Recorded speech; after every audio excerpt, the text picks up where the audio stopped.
The sun rises over a remote fjord in northwestern Iceland. It is a beautiful place, but winters here are harsh.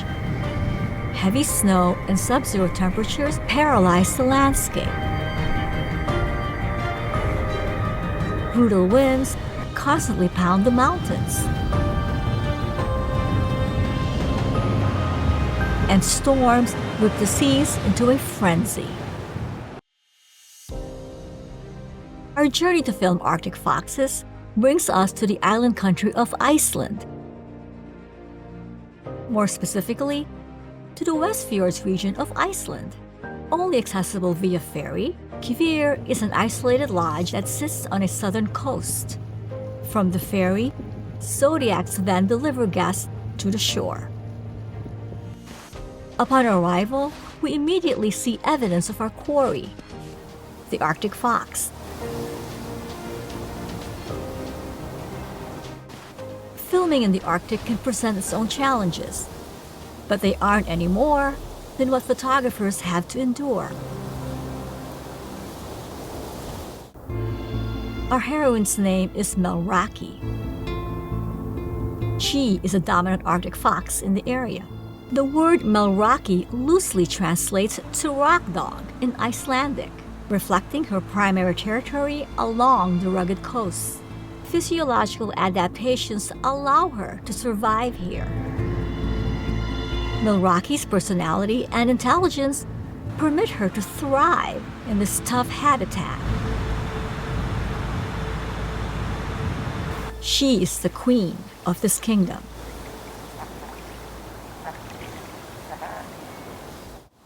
The Arctic fox is a small canid. The average female measures 22 inches long with a 14-inch tail. It weighs about 8 pounds. The more widespread red fox, by comparison, averages 20 inches long with a 15-inch tail. But the red fox is heavier at 13 pounds and much more aggressive than its Arctic cousin. Like most foxes in Iceland, Melrakki is a blue morph.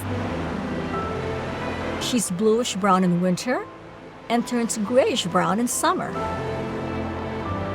Worldwide, blue morphs represent less than 5% of this species. Arctic foxes are perfectly adapted to their environment.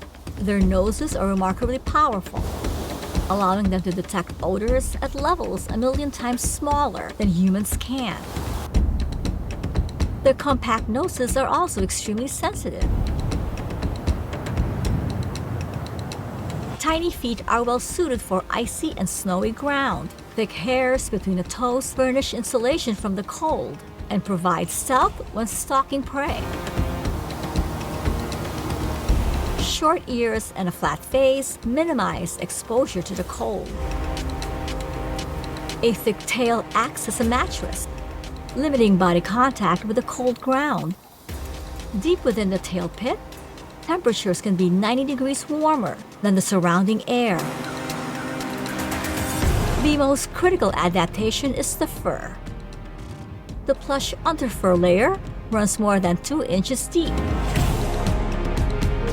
This insulation makes the Arctic fox impervious to cold weather. Scientists believe this animal could survive the coldest temperatures ever recorded on Earth, and then some. The Arctic fox doesn't even begin to shiver until it dips to 90 below zero. It is supremely adapted for life in the Arctic winter. Melrakki's personality contributes greatly to her survival. She's quite a character. Melrakki is extremely bold. She tackles the steepest hills effortlessly. Snow in her face does not faze her. Deep snow doesn't halt her progress. Melrakki is not afraid to take the plunge off any ledge, no matter how tall.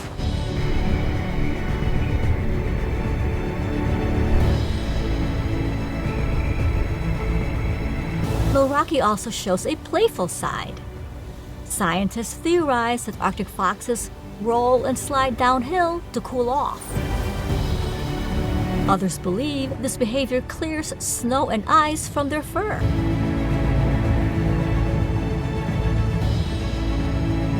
Whatever the reason, Melrakki sure looks like she's enjoying it. Melrakki also uses intelligence to master her environment. She caches food throughout her territory, usually burying it. When she needs a snack, a quick dig unearths it. Melrakki is a coastal fox. As an omnivore, she typically feeds on birds like the rock ptarmigan and also preys on seabirds and ducks like the king eider.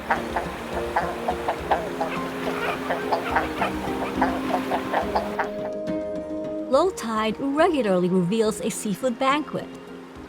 Here, Melrakki captures a sea creature and takes her meal to go. After carrying it up the mountain, she buries her cache behind the trees, away from the hungry eyes of the other foxes.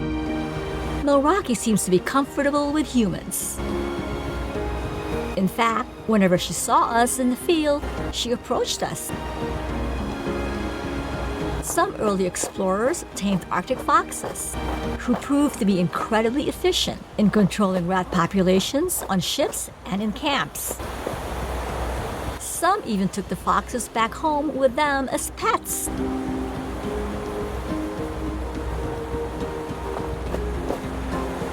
Melrakki has also learned to benefit from human presence. That works in Hornstrandir because here, the foxes are protected from hunting and trapping. In this frigid, often barren place, Arctic foxes have to be intelligent and adaptable to scratch out a living.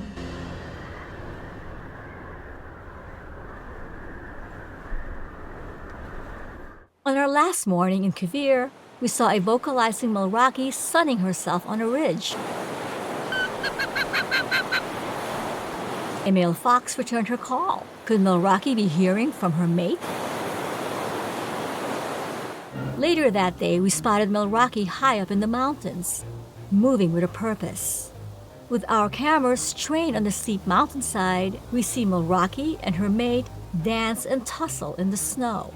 Unbeknownst to us then, we were witnessing typical Arctic fox mating behavior.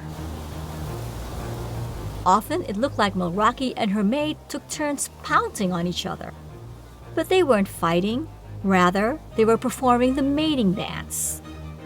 A frenzied combination of chasing, wrestling, and tussling.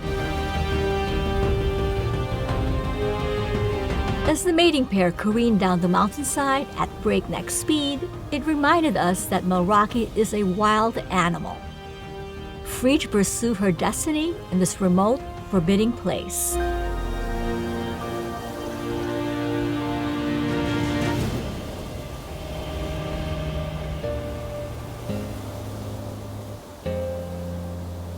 The next time we visit, we hope to see her kids. Melrakki is the ultimate survivor. Her adaptations have allowed her to thrive in this unforgiving realm. It still amazes us that she'll start to shiver, maybe at around 90 below zero. Melrakki's intelligence has given her the ability to find resources when she needs them, and her resilience makes living in the Arctic look rather easy.